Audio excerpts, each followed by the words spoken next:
But really sad news, Hall of Fame, Country Music Hall of Fame member Loretta Lynn, a beloved country music artist, has passed away at the age of 90 years old. What really happened between Loretta Lynn and Johnny Cash behind closed doors?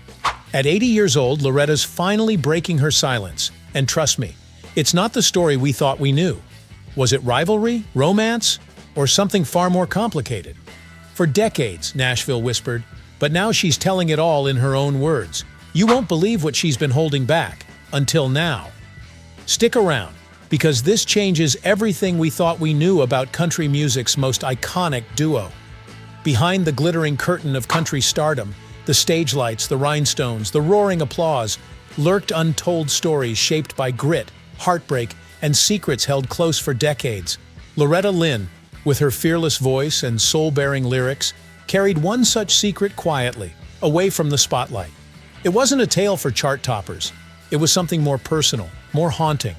It happened in a room meant for creating music, yet what unfolded was beyond melody, beyond reason. And when Loretta finally spoke of it, even the most skeptical minds were left stunned. Was it a memory blurred by nostalgia, an illusion wrapped in grief, or something more? She had nothing to gain by speaking out, except release. And that moment became a turning point that redefined the silence she had carried for years.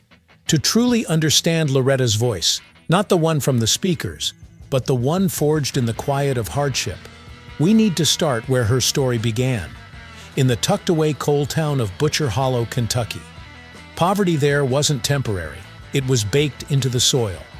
Loretta, the second of 8 children, grew up in a one-room shack with a tin roof and no insulation from the brutal Appalachian winters. The coal company owned everything, the homes, the store, even the money the families used, known as scrip. It was a world built to keep people trapped. And from this world, Loretta emerged not bitter, but fiercely resilient. She didn't learn strength from sermons or books, but from frostbitten nights sleeping beside her siblings, and from watching her mother walk 10 miles each day to visit her in the hospital when illness nearly stole her hearing.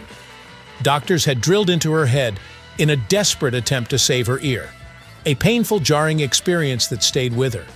Later, another infection brought her back to the hospital, this time with the eerie clarity that even survival came at a cost. This wasn't just childhood, it was battle training for the road ahead. Music didn't enter Loretta's life like a golden dream from Nashville. It came from necessity, from lullabies sung on sagging porches, from hymns echoing through narrow hollows. She had no formal training, no grand aspirations, just a voice that traveled farther than any path she could see, and a sound that made miners stop and listen mid-swing. These were her first stages, her first audiences, and those moments planted something powerful: belief. The voice that had once comforted her siblings became the key to changing her own life. And despite everything that success later brought her, Loretta never lost sight of where she came from. She honored Butcher Hollow with every chord, every lyric, especially in Coal Miner's Daughter, which became not only a hit but a testament to her roots. But before that voice found its way to the radio, life thrust Loretta into adulthood in a way that was both abrupt and overwhelming. She was barely a teenager when she married Oliver Doolittle Lynn, a decision that would cast a long and complicated shadow over her life. Though she often said she was 13, records later showed she was 15, still painfully young to be navigating a marriage. In rural Kentucky, such unions weren't uncommon, but Loretta's parents disapproved. Her mother didn't attend the wedding, her father stayed distant, and for good reason. On the very night of their wedding, Doolittle struck her, an early sign of the turbulence to come. His behavior was erratic. He drank heavily, vanished for days, and was unfaithful often. But instead of silencing her, the chaos gave Loretta something else: a defiant fire that would later fuel her music. She didn't shrink in the face of abuse. She spoke up. She fought back. "If he hit me, I hit him back," she would later say, challenging a culture that expected women to suffer quietly. And she wove that pain into powerful, relatable music. Songs like Fist City and Don't Come Home A-Drinkin' weren't abstract. They were soundtracks of survival. Ironically, the same man who caused her so much pain also nudged her into music. Doolittle believed in her talent, even if he didn't always respect her voice. He bought her a cheap guitar, booked her early gigs, and drove her from radio station to radio station. At first, Loretta was just a mother of 4 with no dreams of fame, just survival. But something shifted. The music became hers, the story, hers to tell. And even as she stepped into the spotlight, she never forgot the chaotic beginnings. Motherhood came just as quickly and just as intensely. By 22, Loretta had 4 children. Her husband was often gone, lost in work or drink, and the burden of raising a family fell squarely on her shoulders. She washed diapers by hand, fetched water, and cooked on wood stoves, all while isolated from help. At one point, she and her children lived on dandelions for nearly 2 weeks, and still, she endured. After 2 devastating miscarriages and a dangerous bout of poisoning, she recovered without hospital care. When her 3rd child was born by emergency C-section, Doolittle was nowhere to be found, logging in the wilderness, while Loretta faced the trauma alone. These aren't just hardships, they're chapters of pain that bled into her lyrics and made her songs resonate so deeply with women everywhere. Even as fame took root, the emotional cost never eased. Her twins were born right as her music began gaining traction. Touring meant leaving them behind, something that tore at her heart. Her daughter, Betty Sue, once described the sadness of watching her mother leave, a sadness Loretta never forgot. She missed her children deeply. It wasn't just stage lights she longed for. It was family dinners, bedtime kisses, and lullabies unsung. That ache echoed in her songs, especially in The Pill, a controversial anthem that gave voice to women yearning for control over their own bodies. The song was banned by dozens of radio stations, but women knew it for what it was, the truth, and Loretta was brave enough to sing it. What defined Loretta Lynn wasn't just her music. It was her willingness to turn raw truth into art. Her journey wasn't polished, but that's what made it unforgettable. And what happened in that studio, the moment she finally opened up, wasn't just a revelation. It was a reckoning. One that made the world stop and ask, what else have we missed in the voices we thought we knew so well? Loretta Lynn's songs didn't just entertain. They served as raw confessionals stitched into the fabric of American womanhood. While many singers leaned into polished lyrics or imagined narratives, Loretta stood apart, pouring her lived experience into every note. When Don't Come Home a Drinkin' with Lovin' on Your Mind hit the airwaves in 1967, it wasn't some catchy fiction. It was Loretta speaking directly to the frustration of a woman left behind with real burdens and no apologies. That song hit like lightning. It wasn't polite, it wasn't sugar-coated, it was honest, and that honesty resonated with millions. For the first time, women heard their private pain echo across a country radio station. That moment became a cultural earthquake, not only giving Loretta the first #1 country hit by a solo woman, but also opening a door for future artists to tell their truths without censorship. But Loretta didn't stop there. When Fist City came out, she turned personal betrayal into a fiery anthem. It wasn't metaphorical. It was directed at a woman who had crossed a line with her husband. Loretta's message was crystal clear: back off. While some radio stations hesitated, worried the song was too brash, audiences knew exactly what she meant. They felt her rage, her defiance, her refusal to be the quiet, understanding wife, and they applauded it.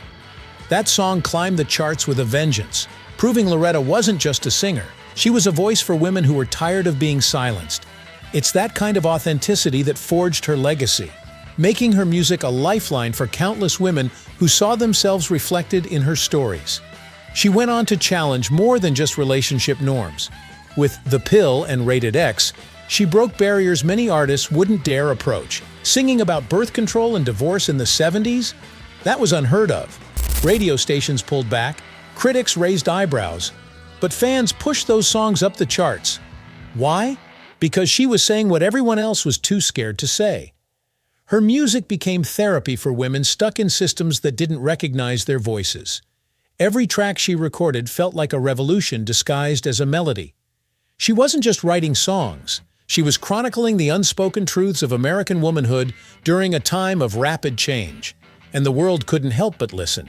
In every lyric, Loretta offered something deeper than entertainment. She gave permission.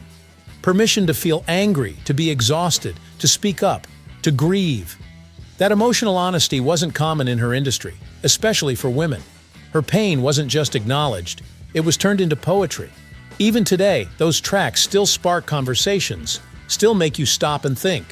During the Grand Ole Opry's 100-year celebration in 2025, her legacy wasn't merely remembered, it was resurrected. Young artists performed Don't Come Home A-Drinkin' and The Pill, not just as tributes but as declarations that her courage still shaped their stories. Her presence was undeniable, and so was the void she left behind. Jack wasn't just another son to Loretta, they had a unique bond. People often said he carried his father's wild streak, but in the months before his death he had changed. He was settling down, dedicating himself to his family, and showing a kind of growth that made Loretta proud. She believed better days were coming. And then he was gone. That loss became a permanent ache in her heart. She admitted, in rare moments of vulnerability, that something about the accident never sat quite right with her. She couldn't shake the feeling that something had been left unexplained, though nothing was ever proven beyond the official report. Rather than vanish into grief, Loretta found herself back in the music room. She didn't write a direct tribute to Jack, but if you listen closely to her later songs, you can hear it, the sorrow, the reflection, the quiet heartbreak. Her music changed. It became softer, heavier, more introspective. In every interview, somehow, the topic circled back to Jack. The guilt of not being there, the haunting silence left behind, the dreams that would never come true, it all lingered in her voice. That kind of sorrow doesn't fade, it transforms you. And Loretta let it reshape her art. The 2025 Grand Ole Opry celebration wasn't just a tribute to her songs, it was a tribute to her strength. Jack's presence was felt in every silent moment, every tear-filled performance, and every flower left on stage. Loretta had become more than a country icon. She was a mother who carried grief with grace. The pain didn't crush her spirit, it deepened her artistry. And that kind of resilience, that willingness to keep showing up, is what left the audience in awe. Then came something no one expected, an encounter that defied explanation. In 2016, Loretta was recording her Grammy-nominated album Full Circle at Johnny Cash's Cabin studio when she suddenly froze mid-session. She claimed she'd seen someone, a man in a gray suit, walk through the door, and she swore it was Johnny. Others in the room didn't know what to say, but they didn't doubt her. The connection was too strong, the timing too surreal. Johnny had built that studio with his own hands. His presence lingered in every plank of wood, every note that rang through the room. And Loretta didn't see it as a scare, she saw it as a final hello. For someone like Loretta, who had long believed in things beyond this world, this wasn't unusual. Her home in Hurricane Mills had long been rumored to be haunted.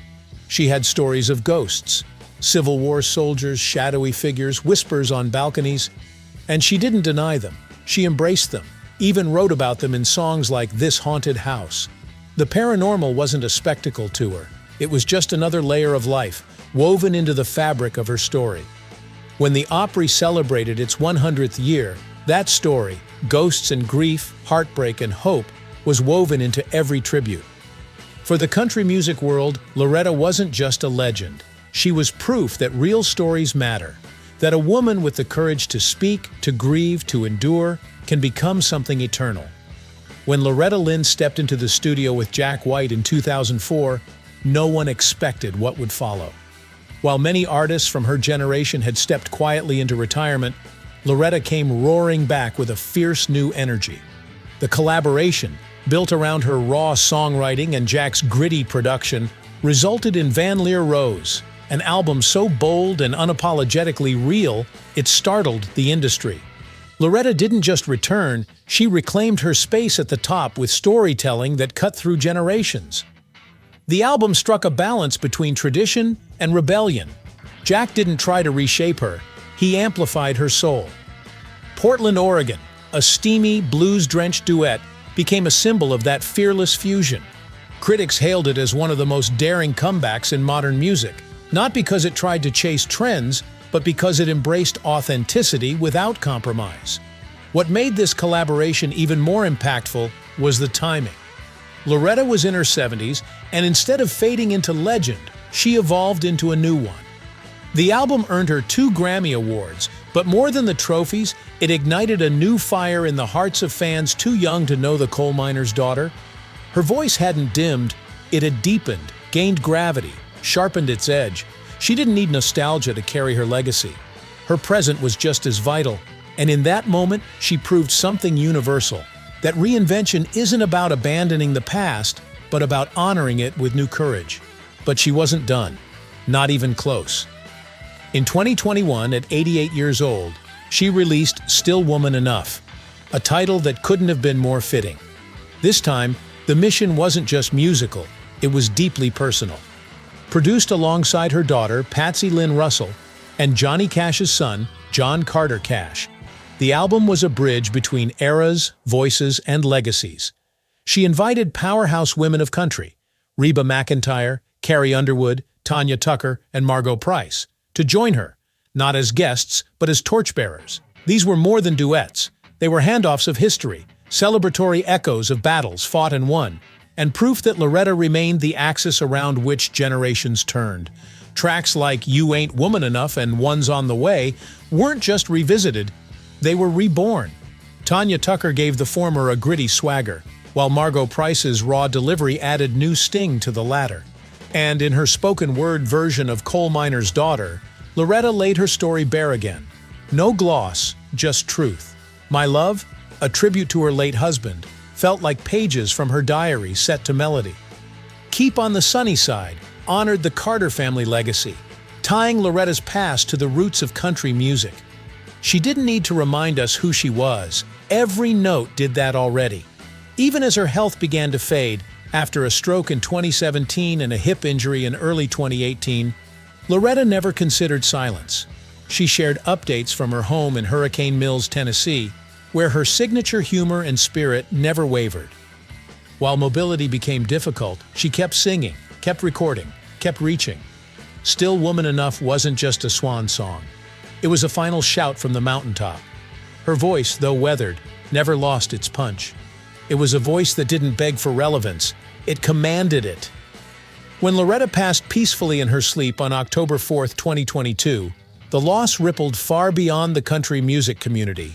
Her ranch, Hurricane Mills, became more than just her home. It was her sanctuary, her stage, and now, her final resting place. She was buried next to her beloved husband Doolittle and two of their children, surrounded by the same hills that once inspired her most enduring songs. It was a poetic farewell, earthy, honest, and completely Loretta. Then came 2025. The Grand Ole Opry's 100th anniversary couldn't unfold without her. On May 13th, they dedicated an entire night to celebrating the woman who had shaken its foundations with her truth-telling. The tribute was more than applause, it was communion. Her sister, Crystal Gale, sang with tears in her eyes. Her granddaughter, Emmy Russell, stood proud. The grandchildren of Conway, Twitty, and Loretta, performing as Twitty and Lynn, carried the legacy like it was written in their DNA. The air crackled with memories, and the powerful presence of a woman who had once dared to sing about things others wouldn't whisper. Artists like Martina McBride, Ashley McBride, and Carly Pearce brought her music into the present with aching reverence. Reba McEntire delivered the most haunting moment of the evening, a stark a cappella version of Sweet Dreams of You, followed by You Ain't Woman Enough. It wasn't just a tribute, it was a rally cry. The Opry stage, steeped in a century of sound, seemed to glow with her spirit. This wasn't about remembering Loretta, it was about continuing what she started. Truth, grit, and fearlessness. Loretta Lynn's story wasn't just about music, it was about defiance, love, and the will to keep going. From Butcher Hollow to the Grammys, from heartbreak to triumph, she gave generations of women permission to speak up and stay loud. Even in death, she isn't gone. She's just singing from a higher place. And if you listen closely, you'll still hear her voice in every song that dares to tell the truth. Thank you for watching. If Loretta's journey moved you or gave you a new appreciation for country music, leave us a comment, share your favorite song, and subscribe for more untold stories. And don't go just yet, there's more ahead. Tap the next video to keep the story going.